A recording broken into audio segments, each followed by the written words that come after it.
बिस्मिल्लाहिर्रहमानिर्रहीम। Chapter first topic है हमारा importance of educational psychology. Importance of educational psychology को हम दो तरह के एस्पेक्ट्स में डिवाइड करते हैं। पहला है कि हम टीचिंग और लर्निंग सिचुएशन को स्टडी करना, और दूसरे में हम एप्लीकेशंस को देखेंगे टीचिंग एंड लर्निंग प्रिंसिपल्स के। तो दो हिस्से बन गए, पहला टीचिंग एंड लर्निंग सिचुएशंस की स्टडी और दूसरा टीचिंग एंड लर्निंग प्रिंसिपल्स की एप्लीकेशन। तो पहला जो आपका हिस्सा है to study teaching and learning situations, उसमें हम देखते हैं कौन कौन से की एरियाज हैं जिनके साथ हमें अंडरस्टैंडिंग होगी कि टीचिंग एंड लर्निंग सिचुएशंस की स्टडी क्या होती है। आपको जैसे पहले भी हम डिस्कस कर चुके हैं कि एजुकेशनल साइकोलॉजी जो है वो बहुत इम्पोर्टेंट रोल अदा कर रही है टीचर्स की एफिशिएंसी को बेहतर बनाने के हवाले से। उस लर्निंग के मुख्तलिफ एरियाज में जितना टीचर ज़्यादा अच्छी तरह से लर्न करेगा उतनी अच्छी तरह से वो बच्चे को अब नॉलेज को ट्रांसमिट कर पाएगा। उसके लिए सबसे पहला पॉइंट हम डिस्कस करते हैं इंडिविजुअल डिफरेंसेस। इस बात को हम सब अच्छी तरह से समझते हैं कि तमाम दुनिया के लोग एक दूसरे से मुख्तलिफ हैं, इंडिविजुअल वाइज और ग्रुप ऑफ इंडिविजुअल वाइज। अब इस बात की जो समझ है वो टीचर को होनी चाहिए और समझ साइंटिफिक बुनियादों के ऊपर होनी चाहिए, ताकि उसे सही तरह से अंदाज़ा हो कि मेरी क्लास में जो बच्चे एग्जिस्ट करते हैं, बैठे हुए हैं, वो एक दूसरे से डिफरेंट तो हैं ही सही, लेकिन वो डिफरेंट किस तरह से हैं। उनका एरिया ऑफ इंटरेस्ट आपस में डिफरेंट है, उनका कल्चर डिफरेंट है, उनकी इंटेलिजेंस डिफरेंट है, उनका जो लर्निंग एबिलिटी है वो डिफरेंट है। यानी जो नंबर ऑफ एरियाज हो सकते हैं क्लासरूम के हवाले से, कोई करिकुलर एक्टिविटीज़ में अच्छा है, कोई को करिकुलर एक्टिविटीज़ में अच्छा है, इन तमाम चीज़ों की सही अंदाज में, साइंटिफिक अंदाज में टीचर को अंडरस्टैंडिंग होनी चाहिए। A teacher has to deal carefully with a group of student in classroom situation as there are wide variation in different abilities among the students. Therefore it is very essential to understand the individual differences of student regarding their ability, interest, attitude and need at a different level of growth and development. और ये सारी बातों की समझ जो है वो educational psychology के जरिए आनी है। नेक्स्ट पॉइंट है to know the classroom teaching learning process. अब एक टीचर ने जब टीच करना है तो जितना अच्छा और बेहतर अंदाज में उसे समझ होगी कि मैंने क्लासरूम का जो टीचिंग लर्निंग एनवायरनमेंट है उसको कैसे हैंडल करना है, कैसे मैनेज करना है, कैसे फ्रूटफुल बनाना है, तो उसके ज़्यादा अच्छे नतीजे और रिजल्ट्स आएंगे। अगर इसको बिना सोचे ही अगर वो क्लास में आउटपुट लेने की कोशिश करता है तो हो सकता है वो नॉलेज तो बहुत अच्छा डिलीवर कर रहा हो, लेकिन जिसको नॉलेज डिलीवर कर रहा है उसके मुताबिक वो वे अप्रोप्रिएट ना हो।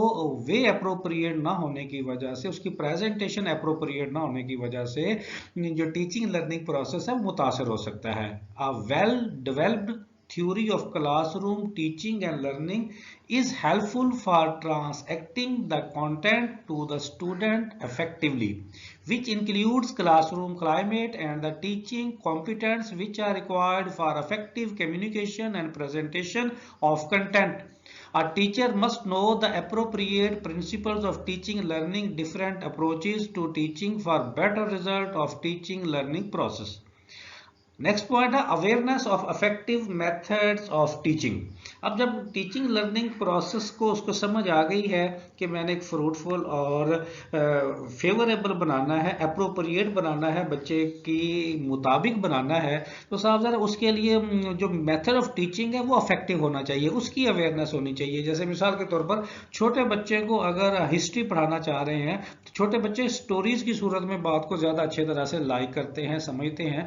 तो अगर वो स्टोरी की सूरत में बच्चों को कन्वे करेगा तो इस तरीके से बच्चे ज्यादा अच्छे तरीके से हिस्ट्री को समझ पाएंगे बनिस्बत कोई और तरीका यूज करेगा। तो इस तरह से जिस मैथ का टीचर को पता होना चाहिए कि किस क्लास को मैं टीच करने लगा हूं और कौन सा मेथड ज्यादा अप्रोप्रिएट है जिसके जरिए बच्चा ज्यादा बेहतर तरीके से लर्न कर सकता है। बहुत सारे मेथड्स जो है वो एजुकेशन इंट्रोड्यूस करवाए हुए हैं। सिर्फ टीचर ने यह जानना है कि किस एज का बच्चा किस तरह के मेथड ऑफ टीचिंग को ज्यादा बेहतर तरीके से अंडरस्टैंड कर सकता है, और इन सवालों का जवाब एजुकेशनल साइकोलॉजी उसे प्रोवाइड करती है। The method of teaching is based on the developmental characteristics of the students. For example, history is taught effectively to small children with the help of storytelling method because small children like stories. So the classroom teaching depends on the teacher knowledge about the interest of students and method of teaching for the students of different age groups. Next है जी curriculum development. अब curriculum development का जो concept है दुनिया में तो यही है कि टीचर जो है वो बच्चों का करिकुलम जो है वो डेवलप करता है। बहरहाल हमारे यहाँ टीचर भी करिकुलम डेवलपमेंट के अंदर जो है एज अ मेंबर के तौर पर अपना कंट्रीब्यूशन और पार्टिसिपेशन जो है वो देता है। बहरहाल जहाँ तक टीचर का रोल है करिकुलम के हवाले से, जब उसको शामिल किया जाता है करिकुलम के हवाले से, तो जब उसको एजुकेशनल साइकोलॉजी का सही तरह से नॉलेज होगा तो वो बच्चे के बारे में सही तरह से जानेगा कि किस एज के बच्चे के लिए करिकुलर और को करिकुलर एक्टिविटीज का प्लान करते हुए किन किन बातों का ख्याल रखना जरूरी है। जब तक उसे यह नहीं पता चलेगा कि किस एज के बच्चे के लिए करिकुलम बन रहा है और उस एज के बच्चे के तकाजे क्या हैं, किस तरह के करिकुलम की उस एज के बच्चे को सही तरह से अंडरस्टैंडिंग होगी, तब वो करिकुलम ज्यादा फ्रूटफुल और फायदेमंद होगा। तो अगर उसकी इस हवाले से बेहतर अंडरस्टैंडिंग उसे चाहिए तो उसको एजुकेशनल साइकोलॉजी के नॉलेज को बेहतर अंदाज में स्टडी करना होगा। The course of study of particular degree और diploma is prepared by teachers. Knowledge of psychology is helpful in developing curricular of different level of students in different subjects. The developmental characteristics and need of the students are also taken into account in the formation of curriculum. To study mental health of student. अब इस point के अंदर देखिए mental health जो है classroom के अंदर दो ही लोग होते हैं, एक टीचर होता है और एक लर्नर होता है, स्टूडेंट होता है। जितना भी अच्छा मेथड ऑफ टीचिंग हो, जितना भी अच्छा टीचर के पास नॉलेज हो, जितना भी अच्छा क्लासरूम का एनवायरनमेंट हो, लेकिन जो मेंटल हेल्थ है टीचर की और स्टूडेंट की अगर वो अप्रोप्रिएट नहीं है तो ये सारा जो सेटअप है, सारा जो अप्रोप्रिएट एक वे बनाया हुआ है टीचिंग और लर्निंग का, वो इतना ज़्यादा फिर फायदेमंद नहीं रहता। मेंटल फिटनेस का होना एज के मुताबिक अप्रोप्रिएट होना, फिटनेस का होना, वो ये बहुत ज़्यादा ज़रूरी है। जितनी अच्छी मेंटल कंडीशन होगी उतनी अच्छी ज़्यादा अचीवमेंट्स होगी स्टूडेंट्स की।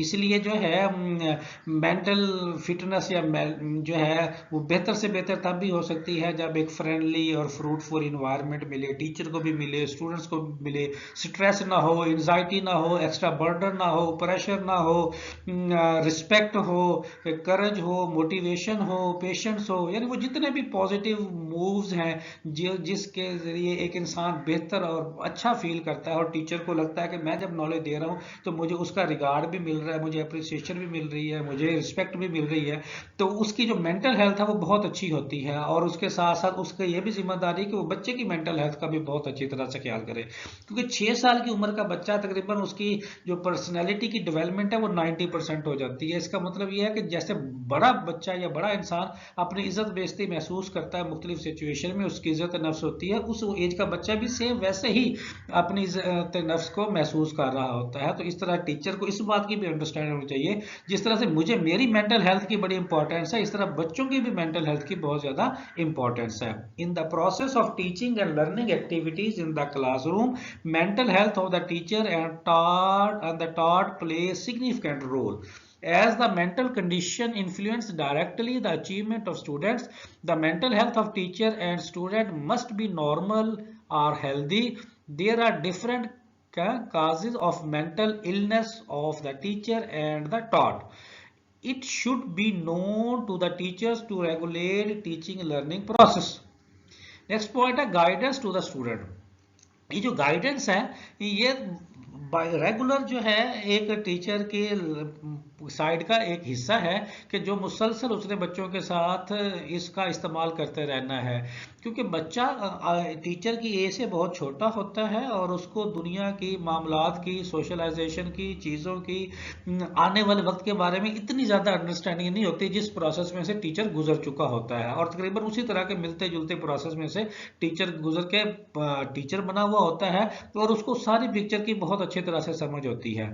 तो बच्चे को जो करंट प्रॉब्लम्स हैं, फ्यूचर में आने वाले प्रॉब्लम्स हैं, जिस तरह के स्टडी से रिलेटेड हो गए, उसकी पर्सनैलिटी से रिलेटेड हो गए, उन सारों के हवाले से टीचर ने प्रॉपर असिस्टेंस या गाइडेंस प्रोवाइड करनी होती है। अगर वो प्रॉपर अच्छे तरीके से गाइडर बन जाए, असिस्टेंस प्रोवाइड करने वाला बन जाए, तो स्टूडेंट्स के बहुत सारे प्रॉब्लम्स जो हैं बाय टाइम वक्त के साथ साथ खुद ब खुद सॉल्व होते जाते हैं। A teacher has to play different roles in school as guide, philosophers and leaders. Guidance is a type of assistance to the student to solve their problems by themselves. The knowledge of psychology enable the teacher to provide necessary educational and vocational guidance to the students of different age groups.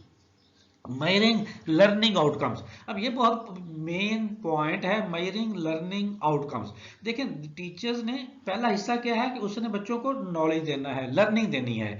अब वो जो learning दी है तो क्या बच्चों ने learn किया भी है, उसके लिए उसने टेस्ट भी करना है। तो वो जो टेस्ट करने का जो तरीकाकार है, साफ ज़ाहिर है वो साइंटिफिक होना चाहिए ताकि सही तरीके से बच्चे की एवेल्युएशन हो सके। तो एजुकेशनल साइकोलॉजी का नॉलेज जो है टीचर को बहुत अच्छे तरीके से गाइड करता है कि जो आपने बच्चे को डिलीवर किया है उसको आपने हाउ टू टेस्ट कैसे करना है। तो सही तरीके से और प्रॉपर तरीके से जो टेस्टिंग है वो टीचर के और पिक्चर क्लियर करती है, वो और ज़्यादा बेहतर तरीके से बच्चों के बारे में प्लान कर सकता है और ज़्यादा बेहतर तरीके से लर्निंग आउटकम्स हासिल की जा सकती हैं। Teacher has to perform two important activities in classroom such as teaching and testing. पहले पढ़ाएगा फिर उसे टेस्ट करेगा। The teaching activities help in measuring learning outcomes of student to जज their improvement and effectiveness of teaching learning process. तो ये पहला हिस्सा हो गया जिसमें हमने स्टडी किया, और दूसरे हिस्से में टीचिंग लर्निंग प्रिंसिपल्स की एप्लीकेशंस को हम देखते हैं। तो एप्लीकेशन ब्रॉडर सेंस में है कि जो कुछ हम डिफरेंट पॉइंट्स में देखते आ रहे हैं उसकी आउटकम्स हमारे पास क्या आनी चाहिए। सबसे पहला पॉइंट है ऑब्जेक्टिव्स ऑफ एजुकेशन, कि हम बच्चों को जो एजुकेट कर रहे हैं, ऑब्जेक्टिव क्या है ना, ऑब्जेक्टिव ये है कि बच्चे का जो बिहेवियर है उसको मॉडिफाई कर सके, उसको चेंज कर सके। मॉडिफाई या चेंज करने का मतलब क्या है कि जिस सोसाइटी या जिस माशरे में उस बच्चे ने फलना फूलना है, परवान चलना है, उसकी पर्सनैलिटी उसके मुताबिक एडजस्ट हो सके, वो माशरे के लिए फ़ायदामंद हो, फ्रूटफुल हो, वो और उसका इल्म माशरे को फ़ायदा पहुंचाए, उसके लिए आसानियां पैदा करे और मुस्तकबिल में उसको बाकी के माशरों के हिसाब से जो है ग्रो करता जो है वो फलता फूलता बना सके।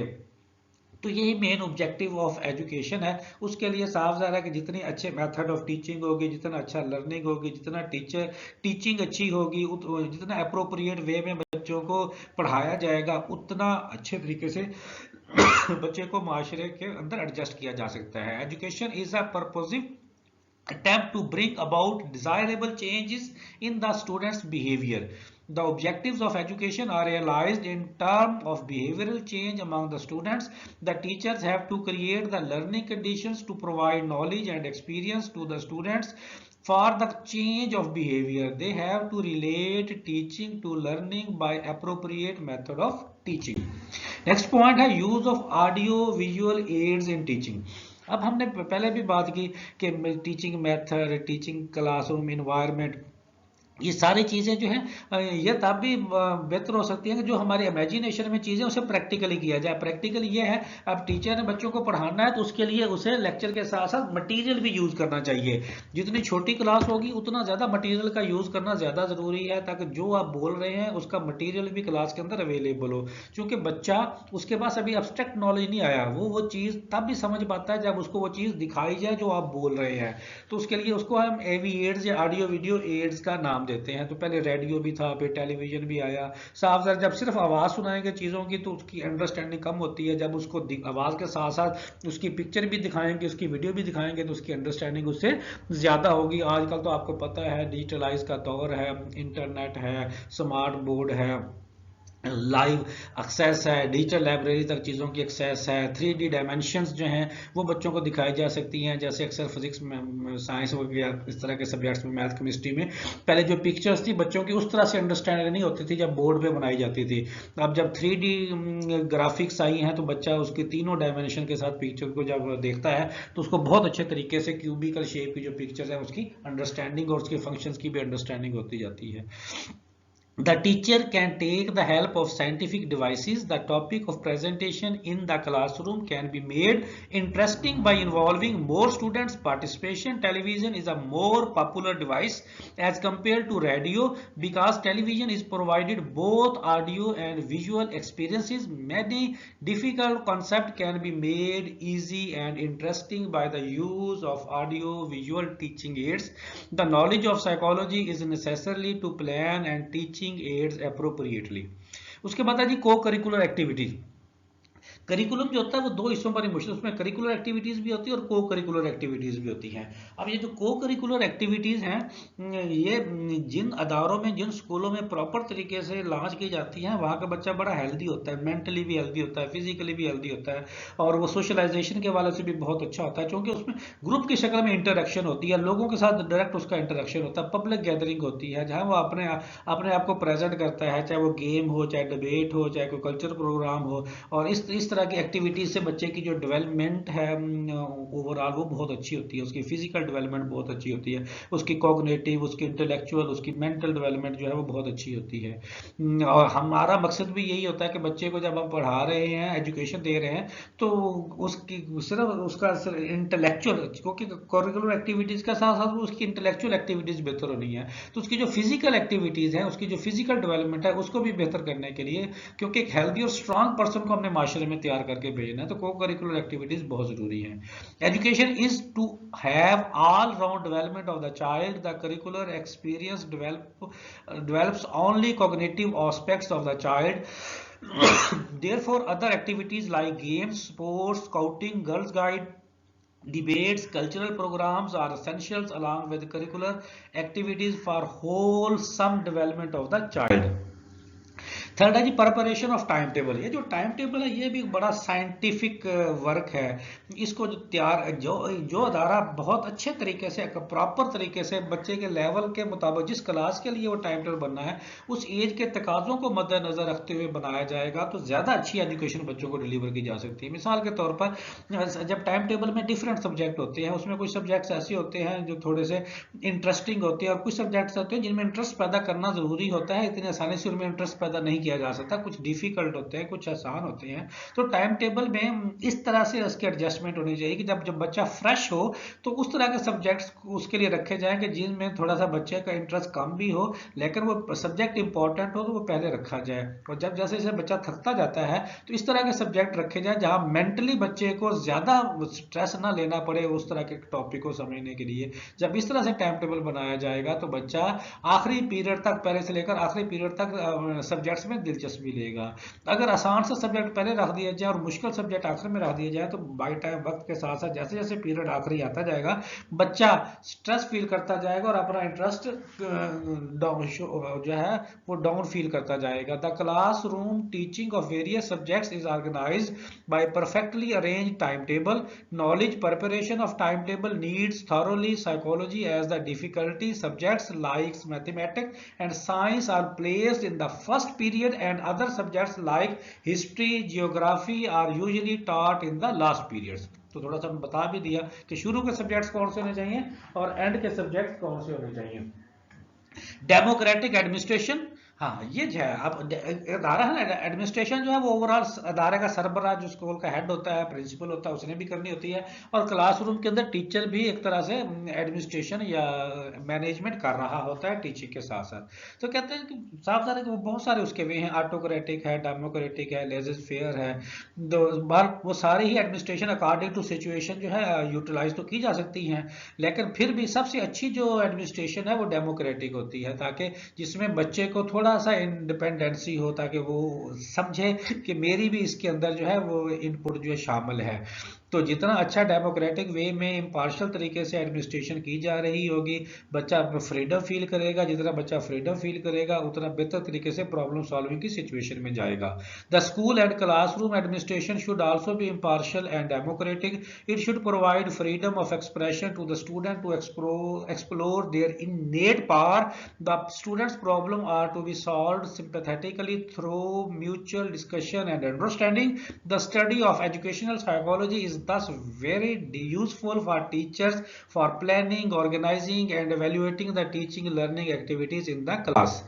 उम्मीद है कि आपको इम्पोर्टेंस ऑफ एजुकेशनल साइकोलॉजी की अंडरस्टैंडिंग हो गई होगी, जिसमें हमने इसको दो हिस्सों में पढ़ा। एक में हमने स्टडी के हवाले से टीचिंग लर्निंग को पढ़ा कि स्टडी के बारे में जाना, दूसरे में उसके टीचिंग और लर्निंग प्रिंसिपल की एप्लीकेशन के बारे में जानने की कोशिश की। उम्मीद है कि आपको ओवरऑल लेक्चर की अंडरस्टैंडिंग हो गई होगी। इजाज़त दीजिए, अल्लाह हाफिज़।